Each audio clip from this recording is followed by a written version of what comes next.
Se jitħabbru numru ta' bajjiet inferxa mal-Gżejjer Maltin fejn persuni jkunu jistgħu jgħumu bil-kelb tagħhom. Il-bajjiet intażlu wara konsultazzjoni mad-Dipartiment tas-Saħħa u se jitħabbru il-ġimgħa d-dieħla. Dan qalu s-Segretarju Parlamentari għall-Agrikoltura, Sajt u Drittijiet tal-Annimali Rodri Galdes waqt il-programm Indigo fuq One. Fis-snin li għaddew inħolqot sitwazzjoni li fija kellu jsir monitoraġġ sabiex jinżammu standards Ewropej fejn tidħol l-indafa fil-bajjiet Maltin. Madankollu gvern ġdid mal-ewwel ra kif għamel sabiex fil-waqt li tinżamm l-indafa mal-kwalità tajba tal-ilmijiet Maltin ikun hemm il-possibilità li wieħed jgħum mal-kelb jew kelba tiegħu.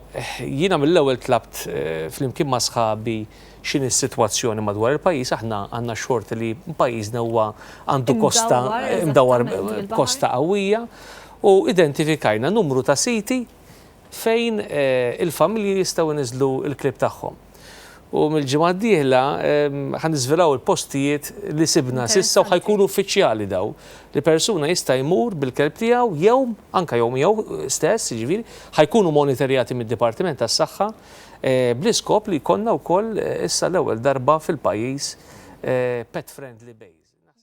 Il-bajjiet li fihom se jkunu jistgħu jgħumu annimali domestiċi se jkunu markati u mħarsa minn uffiċjali mid-Dipartiment tas-Saħħa. Ekku, ħajkun hemm fis-South, fin-Nord, ġifieri fiċ-ċentru ta' Malta, però identifikajnihom permezz tad-Dipartiment tas-Saħħa li qed jassigurana li nistgħu nużaw ovvjament daw il-bajjiet u ħajkunu monitorjati wkoll biex fejn jkun hemm periklu wkoll nistgħu nafżaw lill-familji u lin-nies li jmorru hemmhekk. Is-Segretarju Parlamentari Rodri Galdes spjega li l-fatt li se jkun hemm postijiet miftuħa għall-annimali domestiċi ma jfissirx li mhux se jkun hemm regoli fissi li wieħed għandu jirrispetta. Regola sempliċi waħda li jekk il-kelb ħammex titnaddaf. Mhux hekk? Kif hemm il-liġi normali. Però mbagħad inti tista' tom bil-kelb mingħajr ċinga, però meta ttellaw tittellaw biċ-ċinga biex inti ma joħloqx inkonvenjent lil dak li jkun. U ma jistax iħalli l-kelb għaddej fuq il-bajja b'mod liberu għax inti qiegħed f'post pubbliku u post li suppost gawdih taħt ċertu ordni. Waqt il-programm ingħad li fil-preżent min jinqabad jowm mal-kelb jew kelba tiegħu jista' jeħel multa sa 230 euro.